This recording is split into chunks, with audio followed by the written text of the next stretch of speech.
지난 한 주간은 민족의 큰 명절인 설 절기로 보냈습니다. 2025년을 시작하는 1월 1일에 이어 비로소 우리들에게 있어선 해가 바뀌고 새로운 해가 시작되었음의 명절, 새해이기도 합니다. 그래서 설을 민족 고유의 명절이라고 하는 것이죠. 이 즈음에 따라오는 절기가 하나가 있는데요. 바로 입춘입니다. 내일이 입춘입니다. 겨울이 지나고 봄이 시작됨을 알리는 절기이죠. 긴 겨울이 지나고 땅 밑에 있던 생명의 싹이 움트게 되는 봄으로 들어감, 즉 입춘입니다. 비록 아직도 춥고 눈 내리는 겨울이지만 이내 봄으로 들어서는 이 절기를 지나면 개나리가 피고 진달래가 피기 시작할 것을 미리 알리는 예교와 같은 절기이기도 합니다. 설 그리고 입춘, 그렇습니다. 모두가 우리 민족의 고유한 삶의 자리, 농사와 농경 문화와 밀접한 관계가 있습니다. 한 해를 새로 시작한다는 것, 바로 한 해 농사를, 일을 새로 시작한다는 의미이기도 하고 준비의 마음가짐이 여기에 담겨 있습니다. 신앙 안에서 그리스도인들은 어떤가요? 올 한 해, 새해, 나의 신앙과 믿음의 씨앗을 뿌리고 어떻게 자라나갈 것인가를 생각하고 기도해야 될 필요가 있는 것이기에 신앙의 원칙 하나를 정해 보십시다. 2025년 올해 복 있는 성도, 축복의 가정, 은혜로운 교회라는 주제를 따라가기 위해 항상 언제나 모든 일에 범사에 하나님을 인정하고, 한번 따라합시다. 하나님을 인정하고 섭리와 인도하심을 긍정합시다. 하나님을 인정하십시다. 그리고 섭리와 인도하심을 긍정하십시다. 인정하는 것은 전제입니다. 긍정하는 것은 방법입니다. 우리에게 있어 전제는 하나님의 인도하심과 이끄심을 우리가 믿고 확신하는 것이에요. 믿음의 씨앗을 뿌리고 기도의 씨앗을 뿌리고 우리의 삶의 신앙과 믿음의 씨앗을 뿌려가는 일은 우리의 몫입니다. 그러나 이것을 자라게 하시고 열매 맺게 해주시는 분은 하나님이십니다. 그러기 위하여 하나님이 주신 은혜 받은 사람으로 은혜로운 생각을 하고 은혜로운 말을 하고, 그래서 지난주일 은혜로운 말의 힘이 어디에 있음을요? 오늘 우리 본문에 앞서는 내용에서 이미 살펴보았습니다. 오늘 본문은 그 말씀을 바로 이어오고 있습니다. 오늘 21절로 22절에 예수께서 나사렛 사람들에게 이렇게 말씀하셨죠. 그들의 귀에 들렸습니다. 그리고 그들이 놀란 이유는 단 하나였습니다. 은혜로웠기 때문입니다. 예수님의 말씀이 그랬습니다. 그렇게 들렸습니다. 그런데 그들의 반응은, 그들의 방법은 전혀 다른 방향으로, 다른 방법으로 나타났습니다. 이렇게요. 이 사람이 요셉의 아들이 아니냐. 이 사람이 요셉의 아들이 아니냐. 나사렛 사람들의 선입견과 고정관념은 예수님을 신앙하고 믿음의 주님으로 믿게 되는 일에 걸림돌이 되었습니다. 이 말이 이 사람이 요셉의 아들이 아니냐라는 의미 속에 담겨 있습니다. 나사렛 사람들이 보고 듣고 알고 있는 것이 다였습니다. 거기에 머물러 있었어요. 거기에 멈춰 있었습니다. 그리고 결국 그들은 이것을 듣고 크게 화를 내며 예수님을 동네 밖으로 쫓아내요. 그 동네가 건설된 낭떠러지까지 끌고 가서 밀쳐 떨어뜨리고자 했다 그랬습니다. 죽이려고 그랬습니다. 예수님을 고향 사람들이 죽이려고 했다. 정작 나사렛 사람들은 예수님의 말씀과 전하신 메시지에 귀를 기울이지 않았습니다. 그들의 귀에 은혜롭게 들리고 하나님의 은혜로 들었을지라도 중요한 건 그들에게 있어서 그 말을 하고 있는 이가 누구? 요셉의 아들이에요. 요셉의 아들일 뿐입니다. 이렇게 듣는 사람들의 특징이 있습니다. 남의 말을 귀담아 듣는 것 같아도 귀담아 듣는 법이 없지요. 오히려 상대방의 말이 끝나기도 전에 또는 끝나자마자 항상 내 말을 좀 들어봐. 내 말 좀 들어봐. 자기 주장 펼치기에 급급합니다. 동의를 얻고자 하는 일이 비일비재해요. 이런 경우들 주변에서 참 많이 봅니다. 왜 그럴까요? 자기 주장과 생각이 거기에 멈춰 있는 겁니다. 더 잘하지 않는 거예요. 딱 거기에 머물러 있습니다. 이것을 뭐라고 합니까? 고정관념이라고 합니다. 듣고 있는 상대방이 나보다 못하다라는 고정관념. 저 사람은 나보다 무식하다. 저 사람은 내가 알고 있는 것을 모른다. 이런 마음들이 있기 때문에 예수님이 기껏 말씀을 하셨는데 그 말씀을 하시는 예수님이 아무개 집에 누구 아들이잖아. 요셉의 아들이잖아. 거기에 머물러 있어요. 그 고정관념이 있는 거예요. 그 선입견에 가 있는 겁니다. 그래서 더 나아가지 못했습니다. 오늘 주연후 네 번째 주일에 공동성서전과의 성경 본문은 시편 71편 1절로 6절, 예레미야 1장 4절로 10절, 고린도전서 13장 1절로 13절, 그리고 누가복음 4장 21절로 30절의 말씀입니다. 여러분, 이 말씀을 우리가 쭉 함께 읽었습니다. 공통점이 뭐죠? 네, 대답 안 하실 줄 알았습니다. 고맙습니다. 따라합시다. 어린아이. 다시 한번요. 어린아이. 이 본문에 다 들어가 있어요. 어린아이라는 말이 다 들어가 있습니다. 에레미야에게도 있습니다. 사도 바울에게도 있습니다. 또 시편에 있는 말씀 안에도 있습니다. 누가복음 안에도 있어요. 시편 71편 5절입니다. 주 여호와여, 주는 나의 소망이시요 내가 어린아이 때부터 신뢰했습니다. 에레미야 1장 6절, 내가 이르되 슬프도소이다. 여호와여 보소서, 나는 어린아이라. 나는 아이라. 말할 줄을 알지 못하나이다. 고린도전서 13장 11절, 내가 어렸을 때 말하는 것이 어린아이와 같고 깨닫는 것이 어린아이와 같고 생각하는 것이 어린아이와 같다.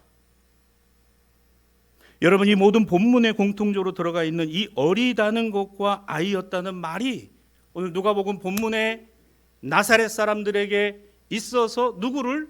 자신들 앞에 서 있는 장년이 된 예수님을 바라보면서도 요셉의 아들이 아니냐, 예수가 우리보다 어리다, 상상할 수도 없는 얘기죠. 여러분, 모르면 그래요. 자기가 어린아이라는 것을 모르면 그렇게 얘기합니다. 어린아이들에게는 어린아이들의 세상이 있어요. 어린아이들은 두려우면 보자기를 뒤집어 씁니다. 보자기 뒤집어 쓰면 내가 안 보이니까 남도 나를 안 볼 거라고 생각을 해요. 그게 어린아이의 생각입니다. 어른들은 그렇게 하지 않아요. 눈을 똑바로 뜨고 이 상황을 어떻게 풀어나갈 것인가 생각을 하죠. 그게 장성한 어른의 생각입니다. 어리다는 것과 아이였다는 말을 왜 오늘 이 주일의 본문에 다 공통적으로 넣어놨을까? 성경에서는 이 어린아이라는 의미가 두 가지로 쓰여집니다. 하나는 긍정적인 의미예요. 때묻지 않은 순수함. 너희가 어린아이와 같지 아니하면 결탄코 천국에 들어갈 수 없다. 어린아이 하나를 끌어안으신 예수님 말씀 가운데 있죠. 또 다른 의미로 주로 부정적으로 많이 쓰일 때는 성숙하지 못한 신앙, 성숙하지 못하고 자라나지 못한 신앙, 머물러 있는 신앙과 믿음을 어린아이다 이렇게 표현했어요. 그런데 여기서 우리가 놓치지 않아야 하는 것이 하나가 있어요. 어린아이의 때에는 어린아이의 시간은 반드시 필요합니다. 왜? 성숙한 어른이 되기 위해서는 어린아이 때가 반드시 있어야 됩니다. 여러분, 아이들이 이렇게 뜨거운 거 있으면 그 뜨거운지 어떤지 잘 몰라요. 근데 아이들은 자꾸 이렇게 만지려고 그러거든요. 이렇게 접촉을 하려고 그러는데 어른들은 알아요. 그 뜨겁다는 거, 그거 엎어지면 큰일 난다는 걸 알아요. 그래서 아이가 그걸 잡으려고 하면 아뜨 하고 합니다. 그러면 움찔하죠. 그런데 이 아이가 그 말을 듣는 경우가 별로 없고 기어코 가서 잡습니다. 그리고 이게 뭐예요? 아뜨야. 이게 아뜨야. 그 다음에 그 아이를 데려가서 그 자리에 세워놓고 야야야 이거 한번 잡아봐 그러면 절대로 안 잡습니다. 왜? 뜨거운 거 몰랐어요. 어른들이 얘기하잖아요. 아뜨라고 뜨겁다고. 근데 기필코 만져봐요. 여러분 어른들은 거기 가서 내가 그거 일부러 손대고 만지는 사람은 왜 뜨거운 거 아는데 김이 펄펄 나는데요. 물론 좀 나이가 들어가다 보면 우리가 좀 잊어버릴 때가 있어요. 내가 그거를 올려놓고도 불을 지펴놓고 있는데 그 뜨거운지도 모르고 그냥 만졌다가 아이들에게 있어서는 성숙한 어른으로 되어가는 과정의 시작이 어린아이입니다. 어린아이로부터 커가는 거예요. 신앙은 어떨까? 믿음의 생활은 어떨까? 어린아이에 머물러 있으므로 어린아이 같은 생각과 말에 머무르기도 합니다. 하나님의 구원은 압니다. 섭리와 인도하심에 관한 이야기도 많이 들었습니다. 그런데 그것을 내 안에 깊이 담아서 생각하는 일이 없어요. 아주 단순하게만 생각하고 있는 경우도 있어요. 마치 어린아이들이 부모의 존재는 알아도 부모님이 생각하고 인식하고 또 바라보고 있는 것을 다 이해하지 못하는 자녀와 같다라고 할 수 있습니다. 신앙과 믿음도 다르지 않아요. 고난의 의미를 알지 못하고 고난의 때에 자신의 잘못을 돌아보지 않고 오히려 하나님을 원망합니다. 늘 좋은 것 달라고 하고 늘 내가 원하는 대로 되어야 하고 언제나 내가 생각하는 것 좋은 것만 주시는 하나님으로 잘못 이해하고 그 신앙과 믿음이 맞다라고 여겨지는 경우들이 훨씬 더 많다는 거예요. 그러다 시간이 가고 세월이 지나면서 본질적으로 달라져 성숙한 성장이 아닌 여전히 거기에만 머물러 있는, 신앙은 어린아이인데 행동은 제어되지 않은 어른이 되어보는 경우들도 있게 됩니다. 신앙은 어린아이에 머물러 있고 그런데 행동은 점점 뭐예요? 어른의 역할을 해야 되는데 어른의 모습이 되어야 하는데 그 어른이 생각 없는 행동을 할 때가 있다는 거예요. 뭐처럼? 어린아이처럼. 그거 절대로 여러분 순수한 게 아닙니다. 순수한 게 아니에요. 좋은 신앙과 믿음이 아닌 겁니다. 비둘기처럼 순결하고 뱀처럼 지혜로워야지. 해야 할 말과 하지 말아야 할 말이 구분되어야 그게 어른인 겁니다. 나의 신앙과 믿음의 모습이 어떠해야 하나님이 기뻐하시는가를 알아가는 것이 그게 신앙의 성장인 거예요. 어린아이들은 거기서부터 배우고 교육받고 경험하고 그러면서 어른이 되어져 갑니다. 저는 여러분들에게 성경이 우리에게 신앙의 완전을 요구하고 있지 않다라고 저는 말씀드립니다. 이 설교의 말씀이 여러분에게 나는 완전한 것을 할 수 없는데 맞아요. 우리는 완전한 것을 할 수 없어요. 우리는 완벽하지 않습니다.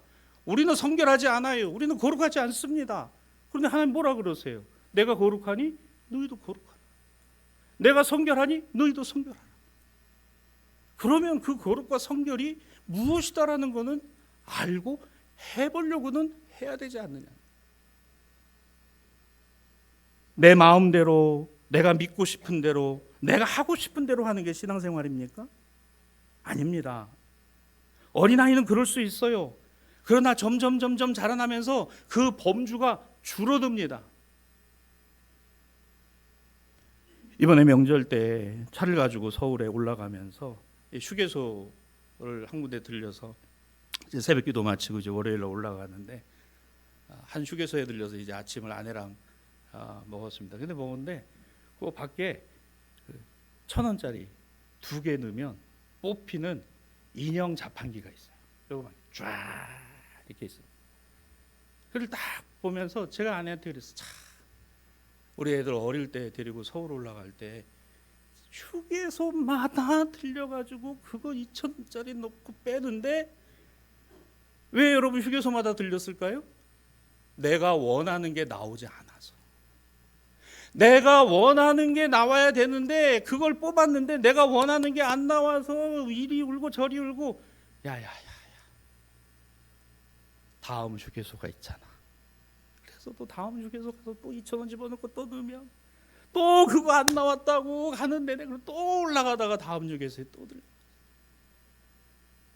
그래서 그거를 모아놔서 아주 좋은 곳에다 뒀느냐? 지금 그거 어디가 있는지도 몰라요. 어디가 있는지도 몰라요. 그때는 그게 그렇게 소중하고 그때는 그렇게 그거 아니면 막 울고 불고 난리를 해서. 여러분, 우리 신앙과 믿음도 그거 아니면 안 돼, 그거 꼭 하나님 해주셔야 돼, 그거 무조건 내야 돼, 그냥 울고 불고 난리를 해도. 근데 여러분, 지나 노니까 어때요? 차라리 그렇게 안 된 것이 잘 된 것이구나.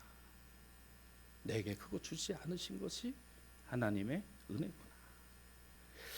이게 어른입니다. 자기 마음대로요, 자신 생각대로요, 말 안 하고 입 꾹 담고 그렇게 신앙생활하는 거요, 절대 하나님이 기뻐하지 않으십니다.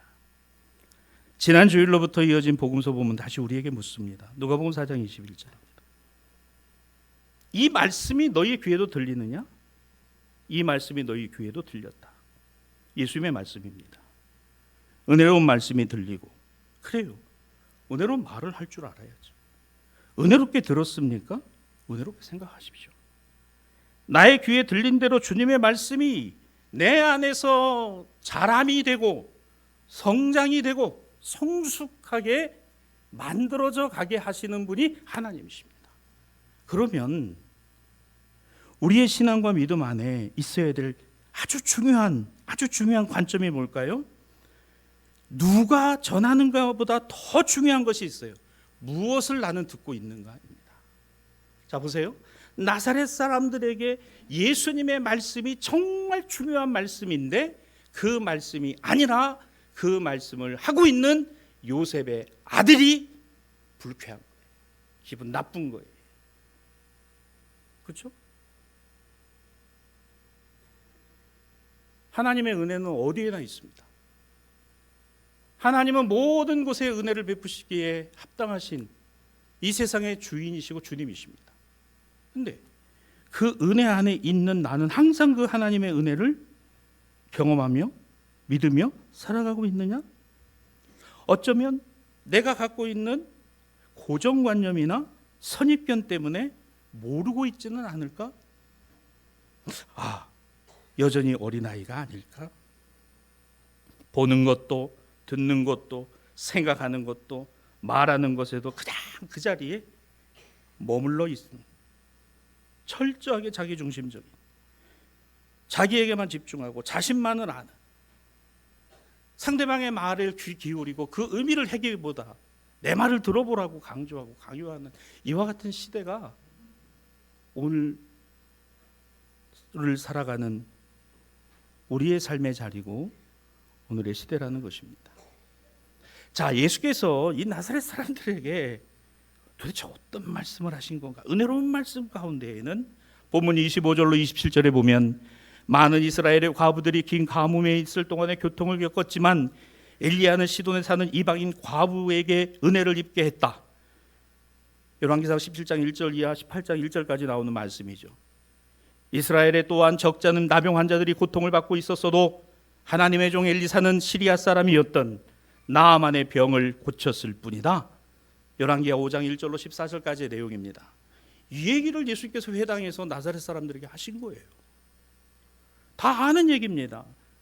오늘 이 나사렛 사람들도 이 구약에 나오는 이 말씀을 다 알고 있어요. 익숙한 이야기입니다. 친숙한 이야기예요. 근데 그들이 분노했다 그랬어요. 화를 냈다 그랬습니다. 왜 그랬을까요? 뭐야? 이게 도대체 무슨 말이야?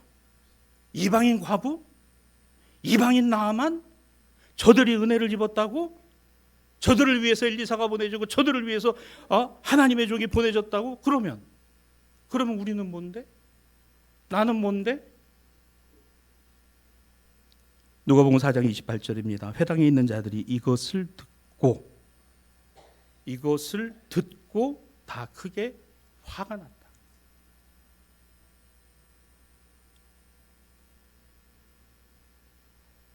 자신들이 어린아이 때부터 보았던, 자신들이 잘한다고 생각했던 예수에게서 이런 말을 들을 거라고는 상상도 못했습니다. 아니, 생각조차 하지 않았던 거죠. 자존심이 상했습니다. 이건 아니라고 생각했어요. 그들에게는 지금 예수님의 메시지보다 중요하게 다가온 것은 자신들이 알고 있는 예수에게서 이런 말을 들었다는 것에 화가 나고 분노가 일어났습니다. 성도 여러분, 우리가 알고 말하는 은혜가 무엇입니까? 그러나 그 은혜 또한 나의 은혜여야만 한다일까요? 아니면 우리 모두에게 주시는 은혜입니까? 나아가 다른 사람에게 은혜가 되는 것과 나에게 은혜가 되지 않는 것에 대하여 나는 어떤 생각과 어떤 마음을 갖고 있습니까? 나에게 은혜가 되지 않으면 은혜가 아닌가요? 한 교회에 우산 장수가 있고 한 교회에 우산 장수가 아닌 아이스크림을 파는 사람이 있다고 생각을 해보십시다. 한 사람은 비가 와야 우산을 많이 팔아요. 한 사람은 비가 오면 장사를 망합니다. 두 사람이 한 교회에서 기도를 해요. 하나님, 내 생업에 복을 주시기를 원합니다. 그 순간 하나님은 정말 갈등하시는 거예요. 비를 줘야 되나, 햇빛을 줘야 되나. 여러분 이렇게 생각하시나요? 세게 기도한 사람의 기도를 들으실 거야. I don't know. 여러분 우리 몰라요. 구하세요. 구하는 거 가지고 뭐라고 하는 거 아닙니다. 아뢰세요. 그러나 결정은 하나님께 있어요. 하나님은 이 태양을, 이 자연을, 이 공기를, 이 절기를 그리스도인들에게만 주신 거 아니에요. 모든 사람에게 다 베풀고 계시는 겁니다. 공짜로 주고 계시는 겁니다. 햇빛을 주고 계십니다. 바람을 주고 계십니다. 비를 주고 계십니다. 건조하니까 물이 하늘에서 비가 내리고 그 비가 내려서 물이 돼서 그 물을 정화해서 먹는 게 우리 식수고 생수잖아요. 우리가 물을 만들어내서 먹는 거요? 아닙니다. 하나님이 주시고 있는 거예요. 믿는 사람에게나 믿지 않는 사람에게나 모든 사람에게 주시는, 단 우리는 그것을 하나님이 주고 계시다라고 믿고 있는 거예요. 할렐루야. 은혜는요, 나에게 은혜가 되어야만 은혜인가요? 아닙니다. 모든 은혜의 주인은 주님이세요. 그리하실지라도, 그리 아니하실지라도, 되게 하실지라도, 안 되게 하실지라도, 하게 하실지라도, 멈추게 하실지라도 하나님이 하시는 겁니다. 그래서 은혜는 이것입니다. 주는 이에게 있는 것이 아니에요. 받는 사람에게 있는 것이 은혜입니다. 여러분에게 묻습니다. 하나님에게 은혜가 필요할까요? 우리 예수님에게 은혜가 필요한가요? 성령이 은혜가 필요하십니까? 아닙니다. 은혜가 필요한 건 나예요. 우리예요. 이 땅이에요. 이 나라예요. 이 민족이에요. 그 하나님의 은혜가 지금도 부어지고 있다라고 우리가 믿고 있어야 그리스도인이고. 맞습니다. 하나님의 은혜는 하나님을 위해 있는 것 아닙니다. 우리 주님의 은혜는 주님을 위한 게 아닙니다. 성령이 우리에게 주시는 은혜는 성령을 위해 있는 게 아니에요. 나를 위해 있는 것이고, 우리를 위해 있는 것이고, 우리 가정을 위해 있는 것이고, 자녀를 위해 주시는 것이고, 교회를 위해 주시는 것이고. 주님의 말씀, 주님이 주시는 은혜가 문제가 아닙니다. 문제는 그 은혜를, 그 말씀을 받아들이는 나 자신에게. 성도 여러분, 고정관념이 있습니까? 선입견이 있습니까? 그것이 오늘 나의 자람과 성장과 성숙에 방해가 되진 않습니까? 걸림돌이 되진 않는가요? 오늘 본문의 말씀을 좀 더 자세히 살펴봅니다. 고향 사람들은 그런 마음이 있었어요. 자신들이 30여 년간 지켜봤던 요셉의 아들이 그저 요셉의 아들이지, 저런 말, 그것도 회당에서 고향을 찾아와 이방인들이 구원받았고 은혜 받았다는 말이 그 사람들의 마음에 스크래치를 가져왔습니다. 이방인 과부, 이방인 나아만, 말도 안 되는 이야기를 이해를 못해서입니까? 아닙니다. 받아들이지 않아서입니다. 오히려 자신의 생각, 자신의 견해, 그래서 동의할 수 없었던 겁니다. 그들의 마음이 잘 드러난 구절이 오늘 4장 23절입니다. 예수님의 말씀으로 너희가 반드시 의사야 너 자신을 고치라. 지난주에도 제가 이 말씀 설명드렸습니다. 너나 잘해라, 너나 바르게 해라. 나사렛 사람들이 예수님을 향해서 그렇게 힐난했어요. 뿐만 아니라 우리가 들은 바 가버나움에서 내가 행한 일을 내 고향 여기서도 행해라. 너 기적을 행하고 이적을 행하고 표적이 나타난다는데 어디 여기서도 한번 해봐봐. 그게 바로 나사렛 사람들의 마음이었어요. 유독 가버나움에 대해서는 이 나사렛이 좀 경쟁 관계, 라이벌 관계에 있었던 거예요. 가버나움이 은혜 받았다는 거 인정하고 싶지 않은 겁니다. 그거 나한테도 좀 해보라는 거예요. 그래서 그들은 격분했습니다. 어떻게 같은 고향 사람인데 이럴 수 있느냐? 그렇습니다. 우리가 하나님의 말씀도 아멘, 예, 아멘 어렵지 않아요.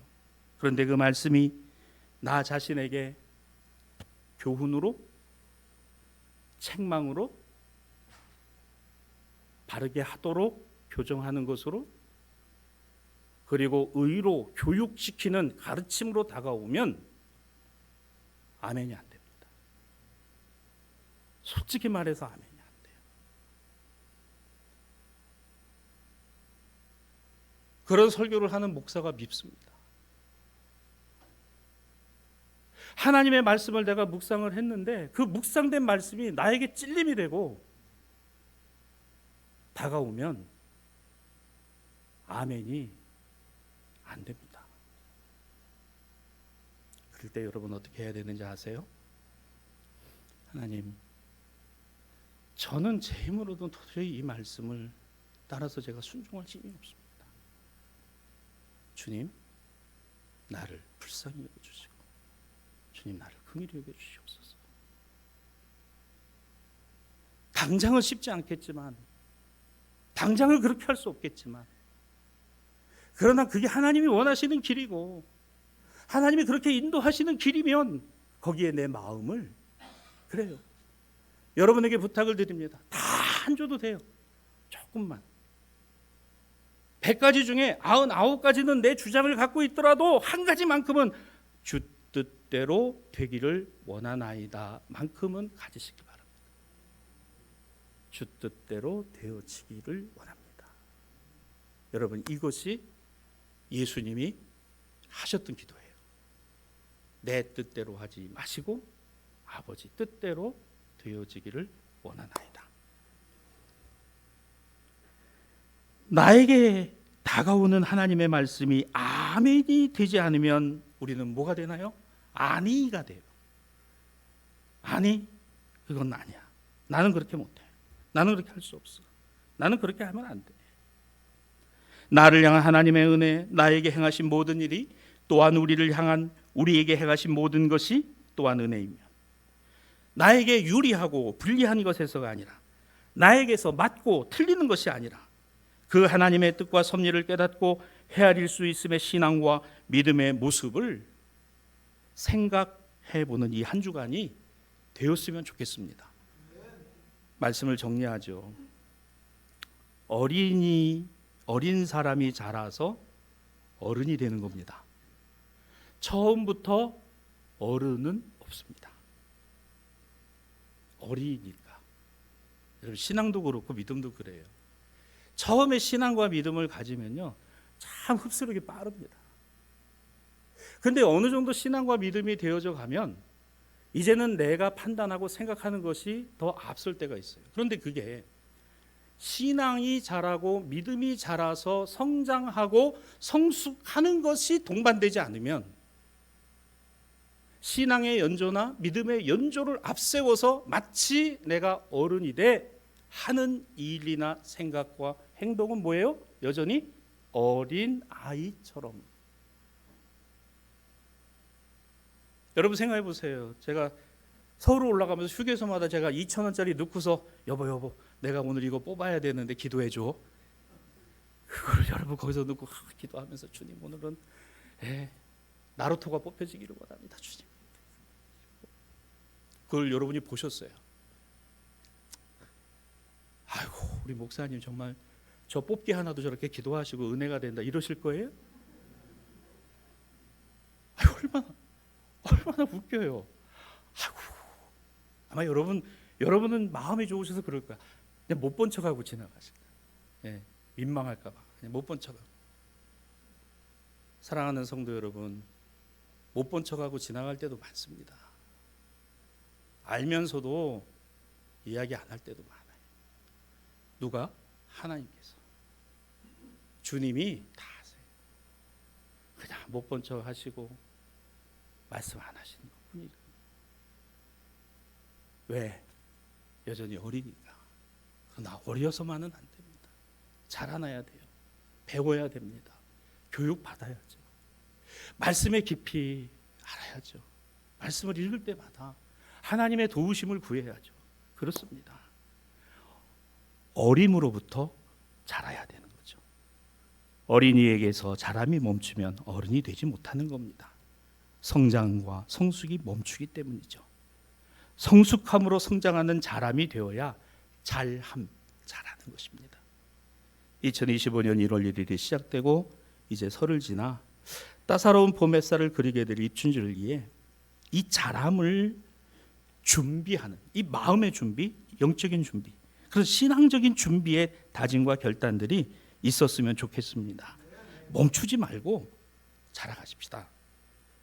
멈춰 있지 말고 좀 생각하는 것도, 말하는 것도, 또 행하는 것도 좀 한 걸음, 한 뼘. 그래서 이렇게 기도했으면 좋겠습니다. 내가 또 어려서부터 초신자 때부터 성경을 알았습니다. 성경은 능히 나로 하여금 그리스도의 장성한 분량에 이르기까지 자라나게 하실 것입니다. 그래서 나의 입술의 모든 말과 나의 마음의 묵상이 순전하고 성숙하여 오직 하나님께 온전히 올려지기를 원하나이다. 나의 입술의 모든 말과 나의 마음의 생각과 묵상이 깊어져서 순전하고 성숙하여 온전히 주님께만 올려지기를 원하나이다. 그래서 우리 주님으로부터 야, 참 어른스러워졌네, 많이 자랐네. 그리고 우리 주님으로부터 이 말은 하나 꼭 들었으면 좋겠어요. 한번 따라합시다. 나를 많이 닮았네. 누굴 닮아야 돼요? 주님 닮아야 돼요. 주님 닮아야 돼요. 이런 칭찬받는 저와 여러분, 우리 대사교회가 되기를 주님의 이름으로 축원합니다.